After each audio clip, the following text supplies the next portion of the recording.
I reckon it'd be fair to say that most people have a basic understanding of the history of European settlement of Australia. The conventional story goes a little like this. 1788, the first fleet, packed full of convicts, arrived in what was later to become known as Sydney Cove. They established a small colony. They struggled on through great adversity and hardship to become a vibrant, dynamic new nation, that nation that was to become Australia. There is, however, one small and extraordinarily significant place that's often left out of the narrative about the development and success of that first colony in Sydney, Australia. That place, Norfolk Island. In 1774, on his second voyage of discovery to the South Pacific, Captain James Cook found Norfolk Island.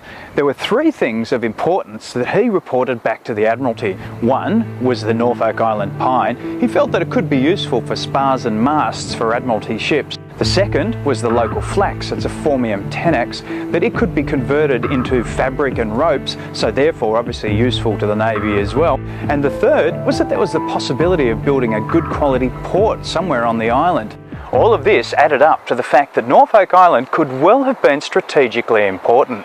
As a result of Cook's discovery and his subsequent report, the first fleet arrived in Sydney with a second mission, and that mission was to get out to Norfolk Island as quickly as practical and establish a small colony. So, just 3 short months after arriving in Sydney Cove, a party of around 20 people under the command of Philip Gidley King, later to become Governor of New South Wales, went to Norfolk Island and established what was effectively a prison farm. These farms went on to be some of the most successful in the early colony and to become Australia's first true sustainable farming ventures.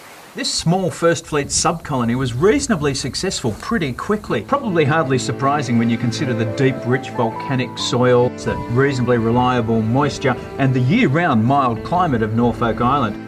Basically completely the opposite of what they were experiencing in Sydney Cove. They were so successful, in fact, that on a number of occasions they re-provisioned the Sydney colony to prevent the population from starving to death. Now, don't get the impression it was all smooth sailing out here. They had their fair share of trials and tribulations, particularly after the sinking of the First Fleet flagship, the Sirius, on the reefs in Slaughter Bay. Along the banks of the permanent spring-fed watercourse that runs through today's World Heritage listed Arthur's Vale was where the First Fleet farmers set up shop. So I guess it's little surprise that it's around this area in Arthur's Vale that you find the most significant ruins from these First Fleet farms.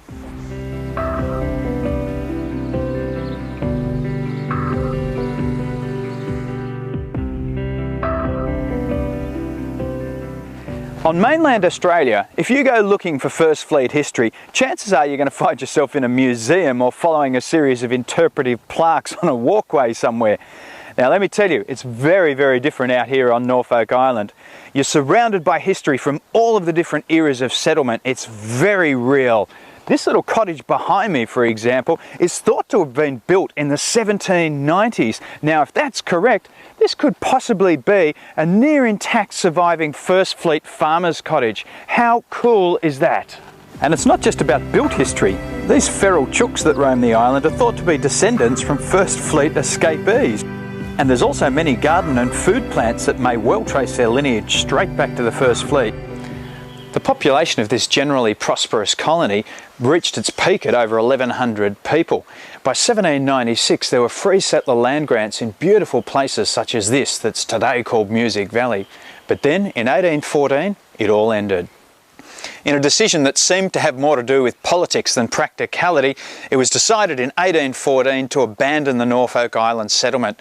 The free settler farmers who had built their farms from the raw earth, who had raised their families here, were evicted from their farms and from the island.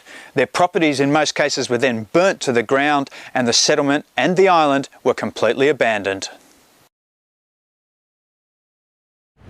So what it all comes down to is this. The 1788 First Fleet colony on Norfolk Island was far from a dumping ground for convicts.